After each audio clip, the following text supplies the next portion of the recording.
Join करेंगे air marshal retired Asim Suleman साहब। आप प्रेसिडेंट हैं centre for aerospace and security studies के। अस्सलाम वालेकुम सर, वेलकम। अस्सलाम वालेकुम जी, थैंक यू।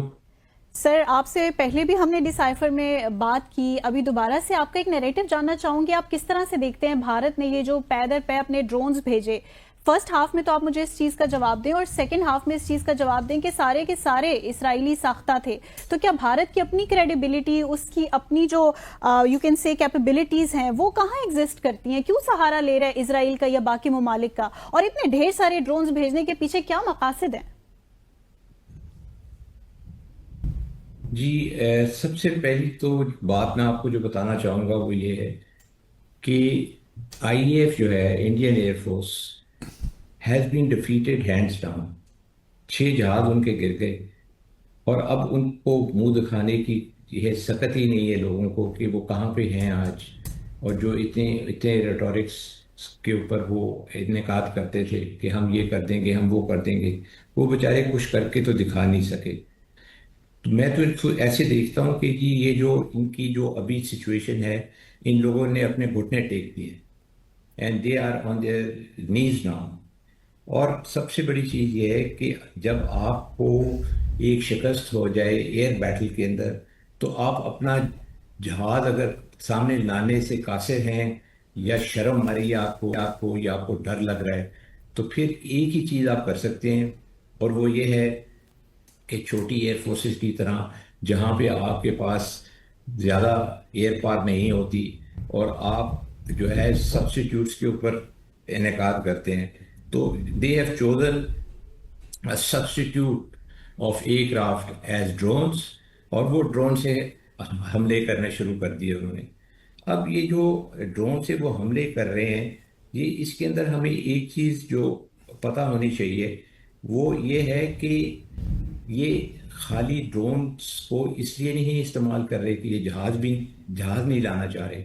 उसके अंदर एक और फैक्टर है, और वो ये है कि जी ये किसी तरह ये इम्प्रेशन दें कि एस्केलेशन हो गई है, और जो है Pakistan is resorting to escalationary measures, जब हम इसके ऊपर रिएक्ट करें और इनका जो है ये मोटिव पूरा हो जाए। वो भी नहीं हो सकता, क्योंकि पाकिस्तान ने, मेरा ख्याल है कि इनकी जो ये ड्रोन की हिकमत अमली थी उसका बहुत अच्छी तरीके से और बड़े ठंडे तरीके से जवाब दिया, क्योंकि हमारे मुल्क में ये बहुत अच्छी कैपेबिलिटी है एंटी ड्रोन्स की, short short range, long range. और फिर उसके अलावा हम अपने ऐसे ड्रोन बनाते हैं कि अगर आपके ऊपर इस तरह के ड्रोन मुसल्लत किए जाएं तो हम उनके ऊपर भी कर सकते हैं। तो ये एक बहुत बड़ी कैपेबिलिटी है पाकिस्तान के पास। और हमारी जो एंटी ड्रोन सिस्टम से वो उन्होंने बिल्कुल बहुत अच्छे तरीके से इस अटैक को जो है फेस किया और उसको इंडियन ड्रोन्स को नकारा बनाया। अब आपने पूछा जी कि ये कौन से ड्रोन है, किस किस्म के जी। ड्रोन है, तो आपको बता दूं कि ये इजरायली ड्रोन्स हैं। ये हारॉक 2 है जो मेन इनका जो प्लेयर है इसके अंदर, या जो मेन हीरो है इस सारे कैंपेन का, दैट इज हारॉक 2।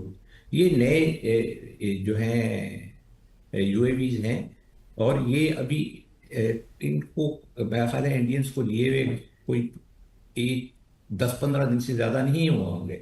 जिस वक्त ये हमारा जो स्टैंड ऑफ चल रहा था इनके साथ, जब मिस्टर मोदी ने जो रेटोरिक और बलून हाई किया हुआ था अपनी तरफ से, तो उस वक्त वो जो खबरें आ रही थी कि जी इन्होंने नया इक्विपमेंट लिया है और इजराइल से काफ़ी कुछ आ रहा है, तो ये उसी ही खेप में आए। इनके पास काफ़ी सारे मिसाइल, हमारी इतला के मुताबिक maybe they are more than 200 to 300, और इन्होंने इनको डिप्लॉय कर दिया सारे अपने वेस्टर्न बेसिस के ऊपर। और हम वो those western bases are on our eastern side. तो ये ऊपर से शुरू करें आप, अम्बाला आदमपुर से लेके नीचे चले जाएं और ये साउथ तक जो है वो 7-8 बेसिस के ऊपर इन्होंने अपने ये मिसाइल भेजे। अब इन्होंने ये, चूंकि ये चाहते थे कि हम किसी किस्म की इम्प्रेशन दें कि एस्केलेशन हो रही है और पाकिस्तान को भी हम अटैक करें। अटैक क्या करें, मतलब ये अपने ड्रोन्स भेजें और उसके बाद अगर पाकिस्तान रिटेलिएट करता है even for drones to drone, तो वो एक किस्म की एस्केलेटरी मैयर दुनिया को दिखाएंगे और वो बोलेंगे कि जी Pakistan has started to go up on the लेकिन अलमार साहब कि ये लॉइटरिंग जो ड्रोन्स भी हैं, ये सुना है कि कुछ जासूसी पर्पजेस के लिए भी इस्तेमाल होते हैं और फिर ये कमाकाजी टाइप भी हैं, तो इस पर थोड़ी रोशनी डालिए कि क्या मकसद था इनको भिजवाने का। एक तो आपने कहा एस्केलेशन की बात भी की, क्या ये कुछ जासूसी के पर्पस के लिए भी आए हुए थे? जी, उसका जो है एडेड एडवांटेज ये है कि ये बेसिकली इसके अंदर 3 कैपेबिलिटीज होती हैं। ये इन छोटे मिसाइल जो ड्रोन्स होते हैं, उस it can carry a light warhead, destruction के लिए छोटी मोटी के लिए इस्तेमाल हो सकता है, और वो कामाकाजी रोल में होता है। फिर दूसरी चीज़ ये होती है कि ये सर्वेलेंस कर सकता है। तीसरी चीज़ ये है कि ये अपडेट कर सकता है आपका इलेक्ट्रॉनिक ऑर्डर ऑफ बैटल, जहाँ पे आपके जो कम्युनिकेशन हो रही होती हैं, जो आपका ईडब्ल्यू स्पेक्ट्रम है जिसके अंदर आपके रेडार वगैरह ये सारी चीज एमिट करते तो हैं। लोग एक तो ये सवाल पूछ रहे हैं कि warning है। हमने इनको बॉर्डर क्रॉस होने क्यों दिया, कराची लाहौर क्यों आने दिया, हमने बॉर्डर पे ही इनको क्यों नहीं गिरा दिया? इसका क्या जवाब है हमारे पास?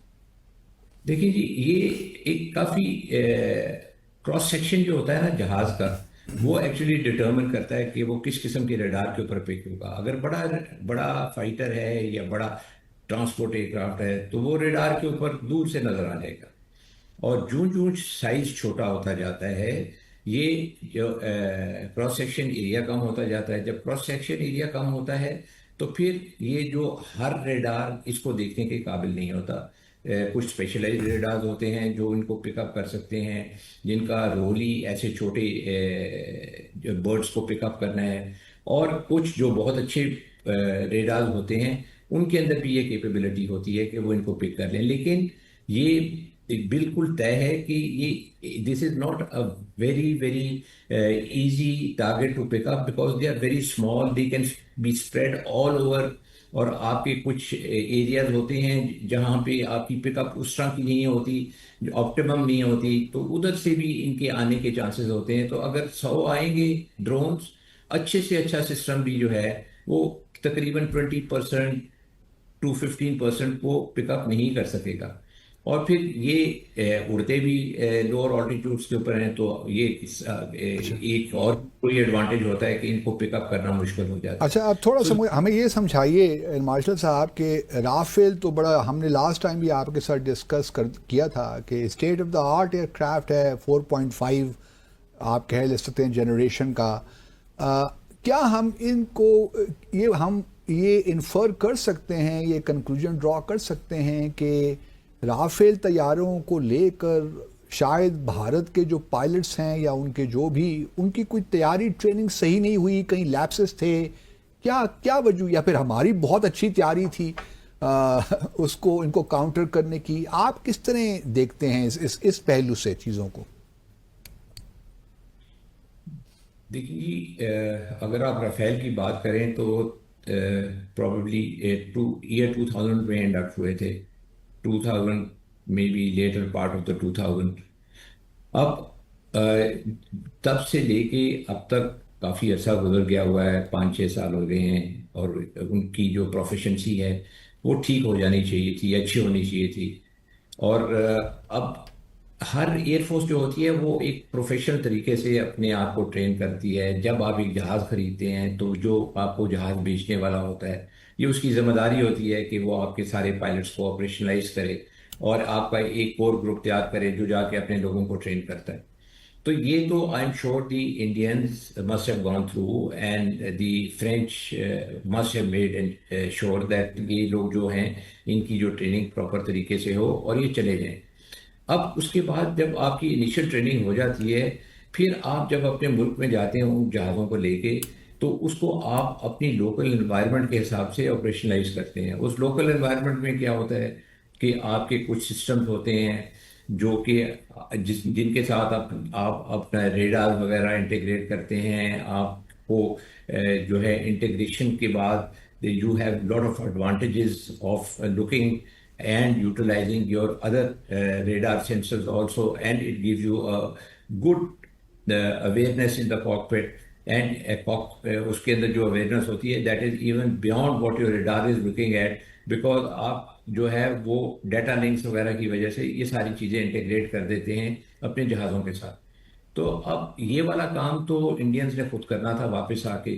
फिर आप कितने बड़े पैकेजेस को हैंडल कर सकते हैं, फिर आपका combination with the less capable aircraft and your own the new induction, उसके सारी की इंटीग्रेशन आपस में करना, तो ये it's a very cumbersome process and it takes time before you can really be operational. तो जब आप 3-4 साल या 2 साल कम से कम शुरू के जो होते हैं उसमें आप अपने आप को इंटीग्रेट कर देते हैं दूसरे सिस्टम्स के साथ, अपने एयर डिफेंस सिस्टम्स के साथ, आप अपनी डॉक्ट्रिन के साथ, हाउ एम्प्लॉयमेंट डॉक्ट्रिन जो है आपकी जहाज़ों की, आप उसके अंदर कैसे अपने जहाज़ों को इंटीग्रेट करेंगे, ये सारी चीज़ें जो हैं जब आप कर लेते हैं तब कहीं जाके आप अपने जहाज़ को मैच्योर या ऑपरेशनलाइज करते हैं अपने इस्तेमाल के लिए। मैं कहीं फ्रेंच मीडिया में पढ़ रहा था कि कहीं फ्रांस ने कुछ थोड़ी बहुत अपनी डिससेटिस्फेक्शन का इजहार किया है टू इंडियंस कि आपने हमारे जो जहाज का जो है काफी ये तो करना बनता भी था। जी एक्चुअली वो उनकी भी जो है नाराजगी बिल्कुल ठीक है कि ये हमने किनको जहाज देके फंस गए हैं, लेकिन मैं I would not like to comment on the real capability. I would like to comment our own side, because आप कि हमने ये जहाज 1-1.5 साल राफेल के बाद हमने अपना J-10 इंडक्ट किया। You look at the way we have inducted that aircraft in our Air Force, the way we have trained our pilots, the way we have, integrated them in our employment doctrine, the way we have given them that practice and that confidence that they can go into combat and they can perform well. देखिए ये mental एसेंडेंसी भी होती है कि जब आप battle के अंदर जाएं तो psychologically you have to have that mental ascendancy over your enemy. तो वो कहाँ पे कैसे आती है आपको मेंटल एसेंडेंसी? वो आपको ट्रेनिंग से आती है, वो आपको लीडरशिप से आती है, वो आप if you are being led by able commanders, they are the ones actually who are showing you the way. आप देखें, आप शुरू हो जाएं एयर मार्शल असगर खान से लेके नूर खान साहब के बाद, and you come to date and see that how our leadership has been. So our leaders have led us from the front, and this has been the legacy of the Air Force, that we have always had very outstanding commanders. Very perfect. Proven by time. ठीक है air marshal साहब, आपसे मैं ये जानना चाहूंगी कि Rafale from France all failed, drones from Israel all failed. What would be the next we can say strategy of India? अब क्या करेगा? पॉसिबली हमें किस चीज के लिए, हमारी एयर फोर्स को किस चीज के लिए अब रेडी रहना चाहिए? जी एयर फोर्स तो रेडी है, एयर फोर्स के पास अब इनिशिएटिव भी है, because this is now our time to strike, number 1। Number 2, India क्या करेगा? मैं तो ये कह रहा हूँ जी इंडिया वो कर रहा है जो मैंने आपको प्रोग्राम के शुरू में कहा है, they are down to their knees. अब वो सिर्फ लेट ही सकते हैं आपके आगे। चलिए जी, बस अल्लाह ताला करे कि साहब इस तरह। बहुत शुक्रिया एयर मार्शल साहब, thank you very much, really appreciate.